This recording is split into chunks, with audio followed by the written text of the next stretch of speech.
नमस्कार दोस्तों, मैं तब करता हूं आप सभी लोग का तहे दिल से स्वागत आप सबके अपने चैनल बीपीएससी स्टडी आईक्यू पे। जैसा कि आप सबको पता है, यह साल यानी कि 2025 है इलेक्शन ईयर। और अमूमन जो इलेक्शन ईयर होते हैं उसमें आम साल की अपेक्षा थोड़ी ज्यादा वैकेंसी आती है। और 2 हफ्ते पहले जैसा कि आप सबको पता है कि बीपीएससी आयोग ने अपना एग्जामिनेशन कैलेंडर जारी कर दिया था। और उसी एग्जामिनेशन कैलेंडर में एक छोटी लेकिन दमदार वैकेंसी है जिसका नाम है बीपीएससी सेक्शन ऑफिसर, या जिसको हम कहते हैं बीपीएससी असिस्टेंट सेक्शन ऑफिसर, या एएसओ के नाम से भी हम लोग इसको जानते हैं।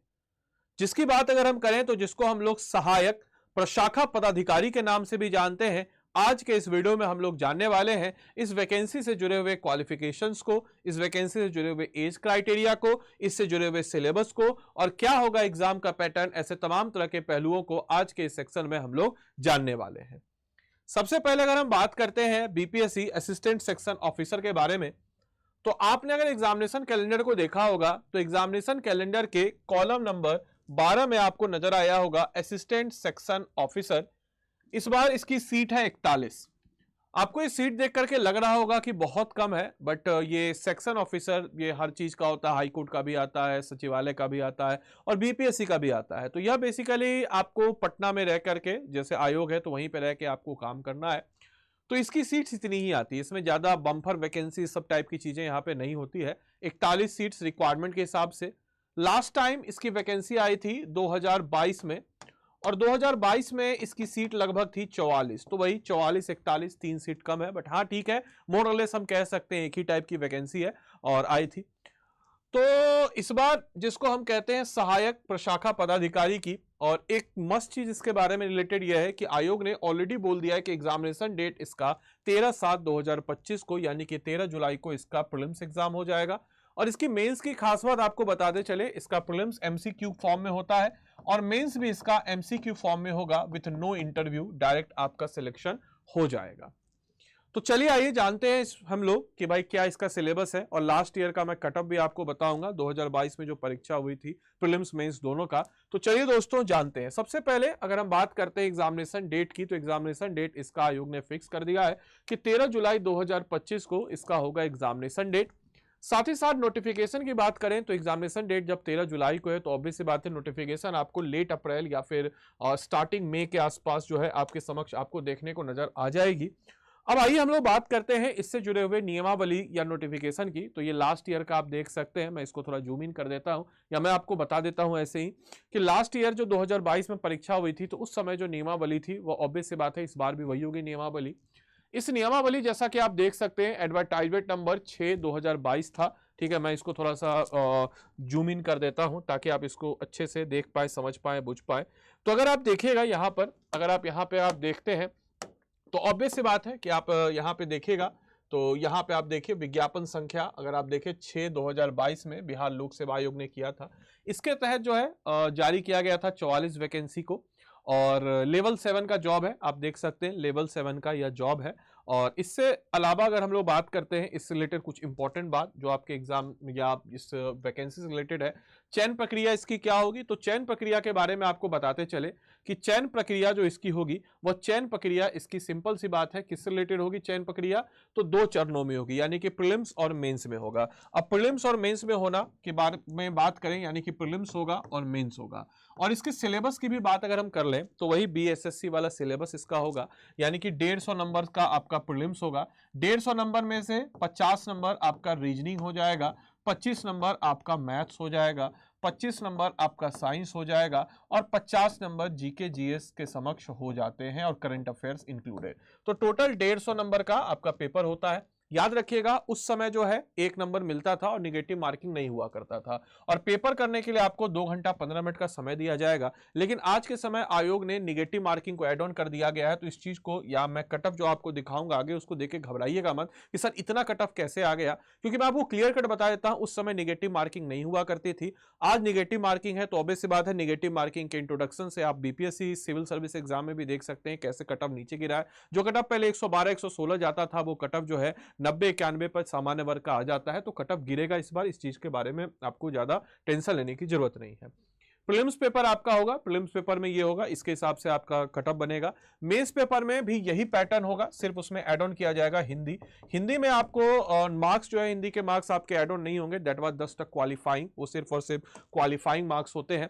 मुख्य परीक्षा आप देख सकते हैं सामान्य हिंदी होगी, और सामान्य हिंदी जो है इसमें बेसिकली आपको you have to just qualify, आपको इसमें जो है क्वालिफाई करना होगा। इसके मार्क्स जो है आपके ऐड ऑन नहीं होंगे आपकी परीक्षा में, इस चीज को सारे बच्चों को ध्यान रखना है। साथ ही साथ आपको बताते चले इससे रिलेटेड जो नियमावली है, वो नियमावली को मैंने आपके समक्ष रखा। ये तो पिछले बार का है, तो ऑनलाइन फॉर्म भरने का ये वो, और इस बार का नया नियमावली, यही नियमावली आएगा, सिर्फ डेट्स वगैरह उसमें जो है अलग आपके समक्ष हो जाते हैं। इसके अलावा आप में से कई सारे बच्चों का एक कंसर्न होता है कि सर संविदा पे इस पे बहाली होती है। हाँ बिल्कुल होती है।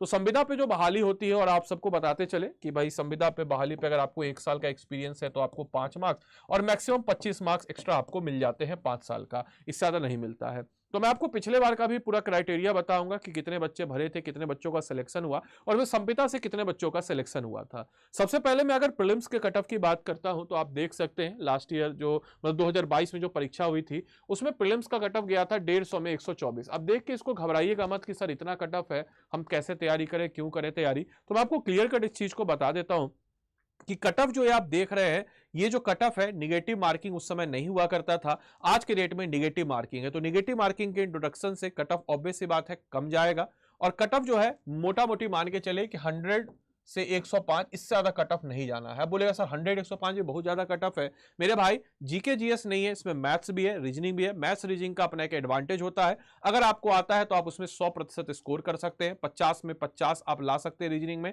25 में 25 आप मैथ्स में ला सकते हैं। जीके जीएस में आप 100% नहीं स्कोर कर सकते, तो इसीलिए कट ऑफ आपको थोड़ा सा आपको इसमें ज्यादा नजर आएगा। इसके अलावा आप मैथ रीजनिंग ज्यादा मुश्किल नहीं होता है, थोड़ा सा बेहतर कीजिएगा, बेहतर तरीके से पढ़ना शुरू कीजिएगा अभी से भी, तो 1-2 महीना में आप इतना कर लीजिएगा कि हाँ आप इस क्वेश्चन को इस एग्जाम में अपियर हो सके। सारे रिजर्व की अपनी अपनी एक अलग कैटेगरी है, आप इसको देख सकते हैं। अब हम बात करते हैं अगर प्रीलिम्स परीक्षा की, तो प्रीलिम्स में आपको बताते चले महज 33,645 बच्चों ने परीक्षा दिया था, और सारे बच्चों के परीक्षा सेंटर केवल और केवल पटना में ही दिए गए, तो कम बच्चे थे तो पटना में ही सेंटर था, और 685 बच्चों का प्रीलिम्स क्लियर हुआ था। कोई निगेटिव मार्किंग उस समय में नहीं था, तो इसलिए 685 बच्चों का प्रीलिम्स क्लियर हुआ। अब इस 685 बच्चों में से अगर हम बात करते हैं तो 633 बच्चों ने मेंस की परीक्षा दिया था, जिसमें से फाइनल सिलेक्शन जो है 44 बच्चों का हुआ था। हालांकि 43 बच्चों का हुआ, जिसमें से एक शायद डेफ्ट था जो नहीं उपस्थित हो पाया तो नहीं हुआ, तो 43 बच्चों या 43 वैकेंसी पे बहाली हुई थी। मेंस के सिलेबस या मेंस के कट ऑफ की भी बात अगर हम करें तो देख सकते हैं 119 कट ऑफ गया था मेंस का भी आउट ऑफ 150। तो आप इस चीज को समझ सकते हैं कि भाई उस समय निगेटिव नहीं था तो भी 119 गया, और 119 भी आपको लग रहा होगा ज्यादा, तो 19 ज्यादा नहीं, क्योंकि मैथ्स और रीजनिंग एक ऐसा पोर्शन है जहां पे आप 100% स्कोर कर सकते हैं। तो दिस इज द पॉइंट। तो इसीलिए हम कह सकते हैं कि इस बार निगेटिव आ जाएगा, तो ऑब्वियस सी बात है कट ऑफ आपका 100। और मैं आपको इस चीज को बता देता हूं कि लास्ट ईयर जो 44 सीटों पर हुई थी बहाली, उस 44 सीटों में केवल और केवल 3 ऐसे थे जो संविदा पे जिनकी बहाली हुई थी। तो आपको लेके घबराना नहीं है कि सर ऑलरेडी जो जॉब पे उनको एक्स्ट्रा एडवांटेज मिल जाएगा, ये सारी चीजें मिल जाएगी, तो ये ज्यादा बड़ी बात नहीं है। और ऐसी बात नहीं कि कट ऑफ बहुत ज्यादा है। बीपीएससी 66वीं 67वीं का कट ऑफ देख लीजिए, तो वहां पे भी आपको ठीक ठाक कट ऑफ, जबकि जीके जीएस था, यहाँ तो मैथ्स रीजनिंग है, तो मैथ्स रीजनिंग में तो 100% स्कोर आने का चांसेस भी तो रहता है ना, जीके जीएस में नहीं है चांसेस, तो ज्यादा कट ऑफ नहीं है। आप तैयारी कीजिए ईमानदारी से, अच्छी तरीके से तैयारी कीजिए, आपकी चीजें बेहतर हो जाएगी। क्वालिफिकेशन, हाँ एक और चीज आपको बताते चले, एज क्राइटेरिया क्या है, तो एज क्राइटेरिया वही 21 साल मिनिमम, और मैक्सिमम जो है 37 साल फॉर अ जनरल कैटेगरी या जनरल कैटेगरी से रिलेटेड है एज क्राइटेरिया। क्वालिफिकेशन मैंने बता ही दिया कि क्वालिफिकेशन के लिए you have to just graduate, आपको ग्रेजुएट होना है। आप यहां पे अगर आप देखिएगा तो क्वालिफिकेशन की बात अगर हम करते हैं तो सिंपल सी चीज है, आपको सिंपल सा ग्रेजुएट होना मांगता है, और आप उसके बाद इस फॉर्म को फिलअप कर सकते हैं। चयन प्रक्रिया आप बता ही दिया, यहाँ पे प्रारंभिक परीक्षा के बारे में मैंने आपको बता ही दिया। इसके अलावा मैं अगर बात करता हूँ इस पे मुख्य परीक्षा का जो है, ये भी आपके समक्ष क्लियर हो ही गया होगा, और ऑब्वियस सी बात है कि इस प्रकार से आप अपनी तैयारी को काफी ज्यादा मजबूती प्रदान कर सकते हैं, और ऑब्वियस सी बात है मजबूती प्रदान होगी तभी आपका बेहतर होगा। ये जो पीडीएफ, इस पीडीएफ को आप पाने के लिए इस टेलीग्राम ग्रुप के साथ स्कैन कीजिए। टेलीग्राम ग्रुप अगर आप स्कैन नहीं कर पा रहे हैं तो बीपीएससी कंटेंट बीपीएससी कंटेंट वाले सर्च कर लीजिएगा टेलीग्राम पे और टेलीग्राम के साथ जुड़ जाइएगा। इसके अलावा आप में से कोई भी जन अगर हमारे पेड कोर्स के साथ जुड़ना चाहता हो तो पेड कोर्स के साथ जुड़ने के लिए स्टडी आईक्यू को सर्च कीजिएगा। स्टडी आईक्यू को सर्च करके आप यहाँ पे आ जाइएगा। सिंपल सा चीज़ है, स्टडी आईक्यू को यहाँ पे सर्च कीजिएगा। स्टडी आईक्यू को सर्च करने के बाद आप यहाँ पे आ जाइएगा। यहाँ पे आने के बाद स्टेट पीसीएस लाइव क्लासेस यहाँ पे मौजूद नजर आएगा। स्टेट पीसीएस लाइव क्लासेस में यहाँ पे आपके समक्ष आएगा बिहार पीएससी के लिए, यानी कि बीपीएससी रिलेटेड जितनी भी एग्जाम्स है सारे एग्जाम्स के लिए वन स्टॉप सोल्यूशन है। आप चाहें तो आज इस कोर्स को ले सकते हैं क्योंकि आज चल रही एक्स्ट्रा वैलिडिटी। इस कोर्स में अगर हम बात करते हैं तो live classes, one on one mentorship, answer writing programme, prelims test series, hand written notes, साथ ही साथ जीएस का लाइव फाउंडेशन कोर्स हो जाता है, comprehensive coverage of each and every topic, test series और प्रैक्टिस क्वेश्चन सॉल्यूशन सब कुछ यहाँ मिल जाता है। आपको यहाँ पे जाना है, सीधा सीधा आदि लाइव कोड को अप्लाई कर देना है और प्राइस आप देख सकते हैं 9,999 में आपको ये कोर्स मिल जाता है। आदि लाइव कोड को अप्लाई इसलिए करना है क्योंकि आदि लाइव कोड जब आप अप्लाई करेंगे तो आपको मिलेगा maximum discount. Apart from that अगर हम बात करते हैं तो अगर आप आज इस कोर्स को लेते हैं तो इसमें आपको एनसीईआरटी का हमारा रिकॉर्डेड कोर्स भी इंक्लूडेड नजर आ जाएगा। साथ ही साथ बिहार का एक हमारा पुराना कोर्स है वो भी इंक्लूडेड नजर आएगा। बाकी लाइव क्लास भी आपको नजर आएंगी और 2 साल की वैलिडिटी के साथ ये कोर्स है और इस कोड का इस्तेमाल करने पर आपको मेरी तरफ से मेंटर से भी प्रदान होगा। तो उम्मीद है कि मैं आपको सारी चीजों को क्लियर कर चुका हूँ। कोई आपका प्रश्न हो तो कॉमेंट बॉक्स में जरूर पूछिए। धन्यवाद and thanks for watching this session. Thank you.